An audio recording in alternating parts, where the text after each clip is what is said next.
रसूलुल्लाह सल्लल्लाहु अलैहि वसल्लम का फरमान है, मन तआरा मिन अल-लैल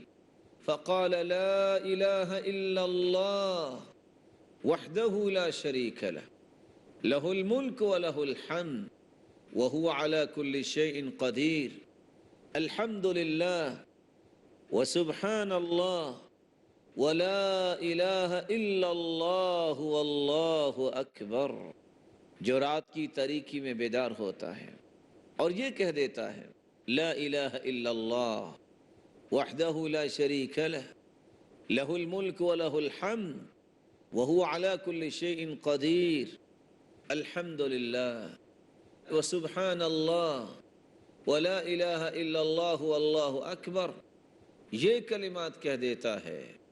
और फिर ये कहता है अल्लाहुम्मा ग़फ़िरली, ऐ अल्लाह मेरे गुनाहों को मुआफ़ फरमा दे। औ दआ, यह दुआ करता है जो वो चाहता है, उस्तुजीब लह, उसकी दुआ को कबूल कर लिया जाता है। और दूसरी रिवायत के लफ्ज़ है फ़इन तवद्दअ क़ुबिल सलातुहु, अगर वह वज़ू करके नमाज पढ़ता है, जो भी नमाज पढ़ता है वो अल्लाह के यहाँ कबूल हो जाती है।